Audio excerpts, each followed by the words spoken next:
Žodžiu, aš padariau tokią nesąmonę, kad net gėda kam nors ir papasakoti. Bet jums aš vis tiek papasakosiu. Ir jūs nesupraskit klaidingai, nereiškės, kad yra tik viena nesąmonė, kurią aš padariau. Aš nuolat darau įvairias nesąmonės ir aš nemanau, kad aš kada nors nustosiu daryti nesąmonės. Ir šiaip nesąmonės daryti yra gerai. Tačiau yra viena nesąmonė, kuri kartojasi mano gyvenime periodiškai. Ir dėl jos man žiauriai gėda. Taigi šita nesąmonė yra mano noras įtikti kitiems. Kas blogo tame, ką mes norim patikti kitiems? Patikti kitiems yra turbūt vienas iš esminių dalykų, kuris sieja mus visus. Visi mes vienaip ar kitaip norim patikti. Ir iš esmės tame nėra nieko blogo. Tačiau patikti ir įtikti yra du skirtingi dalykai. Ir aš noriu jums papasakoti 3 kartus, kai aš bandžiau įtikti kitiems. Pirmą kartą, atsimenu, tą supratau, dar būdamas mokykloje, paauglys. Atsimenu, stovėjom su hebryte, su klasiokais, kalbėjom savo paaugliškus reikalus ir aš pasakojau kažką, žinot, tuo paauglišku balsu. Žodžiu, jis man ten pasakė, kur žiūri, aš jam kairį, dešinę. Ir iš gal atėjo mokytoja. Sako, sveiki vaikai. Staiga atsisukė, labą dieną. Balsas pasikeičia, bet ačiū Dievui, kad mano klasiokai prieš 30 metų nebuvo įtakoti nekritikavimo ir šaipimosi neigimo kultūros. Ir klasiokai iš karto.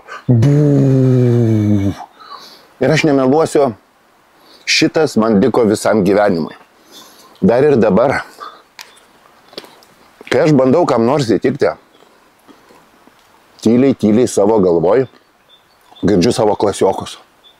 Ateini į pardavimus. Ir sakai, mes jums parduosim bet ką už bet kokią kainą ir taip girdžiu fone. Ir tai yra žiauriai sveika. Jeigu jums šito trūksta, aš galiu jums paskolinti savo klasiokus. Antras kartas, kada aš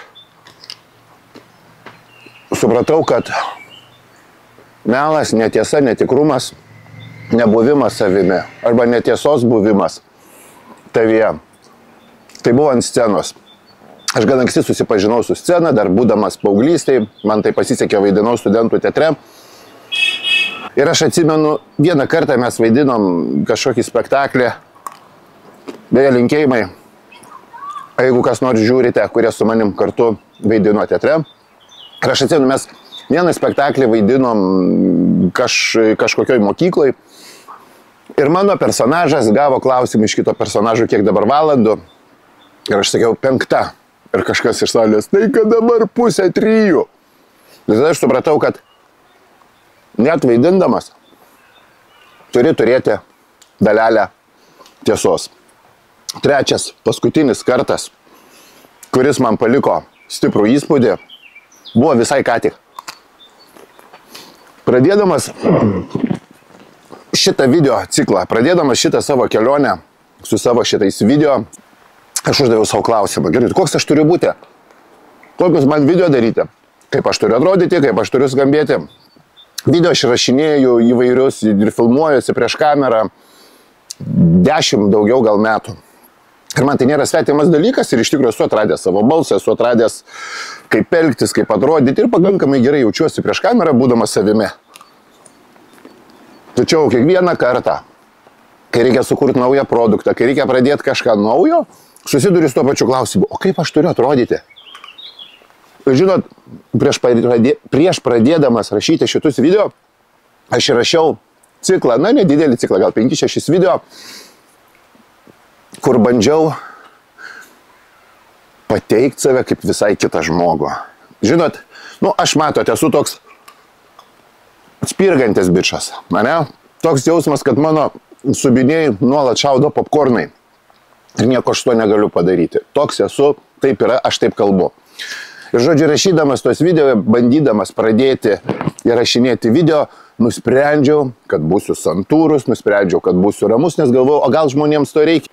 Ir žinote, įrašiau 6 video, atsisėdęs, ramiu balsu, kalbėdamas apie rimtus dalykus.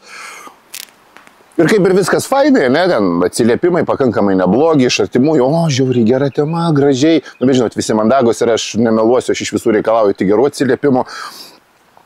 Bet aš pat žiūriu tos video ir galvoju, what the fuck, kas čia per bičas, ko jis toks ramus, kas jam nutiko, baisu žiūrėti.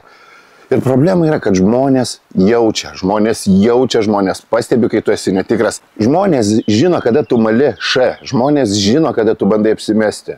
Ir ypač kalbant apie save kaip apie produktą, ypač kalbant apie žmonės, kurie susiduria su kitais žmonėmis.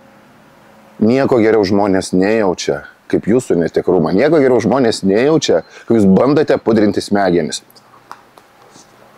Todėl žinokit, ištryniau tos video. Ir sakau, bus kaip bus, aš galiu daryti tik tai, kaip aš esu. Žodžiu, kaip sakydavo mano senelis, karvės gerą bulių jaučia pačios. Todėl buliui įtikti karvėm visai nereikia. Ir čia yra turbūt viena iš svarbiausių pamokų, lyderystės pamokų, asmeninės lyderystės pamokų, kurią mes visi turime išmokti. Ir nesvarbu, kad aš atrodo daugybę kartų su to susitvarkau puikiausiai. Daugybę kartų esu vadovavęs įvairiom komandom. Ir žinoma, pridariau daug klaidų, bet daugybę kartų ir susitvarkiau labai puikiai. Daugybę kartų lipau ant scenos su pranešimais, o niekas kitas geriau tavęs nejaučia kaip minė. Ir aš manau, neblogai esu įvaldęs tą dalyką. Tačiau laikas nuo laiko aš vis grįžtu į tą būseną, į norą įtikti. Ir aš pats turiu savo priminti, kad įtikti ir patikti yra 2 skirtingi dalykai. Ir savo turiu priminti tai, ką nuolat sakau savo suaugusiem vaikam. Niekad nesistengkite įtikti kitiem. Labiausiai, ką jūs turite stengtis, tai būti savimi, nes žmonės jaučia ir mėgsta. O kam nepatinka, tai ir nebus su jumis. Kam nepatinka, neateis pas jūs. Kam nepatinka, iš jūsų nepirks. Bet taip ir yra. Ne visada reikia orientuotis į įtikimą. Patikimas, kartais buvimas savimi atneša jums didžiausius pinigus, atneša didžiausias vertes. Ir galų gale yra daugybė psichologų straipsnių, yra daugybė mokslinių straipsnių įrodyta, kad žmogus ilgą laiką, bandydamas apsimesti, bandydamas įtikti, jaučiasi lyg vaikščiotų su svetimais batais. Nes svetimi batai ne tik atsmirda, bet ir žiauriai spaudžia. Todėl lyderystės pamoka numeris 1. Nesvarbu, kaip tai bebūtų sunku. Nesvarbu, kaip tai bebūtų skauda, visuomet stenkitės išlikti savimi. Visuomet stenkitės būti taip, kaip jūs jaučiate. Nes tai jums atneš daugiausia vertės, nes tai jums atneš daugiausia pardavimų, nes tai jums atneš geriausius santykius ir tai jums atneš didžiausią džiaugsmą. Todėl palinkėsiu jums to, ką linkiu savo vaikams. Keep your shit real ir susitiksim greitai.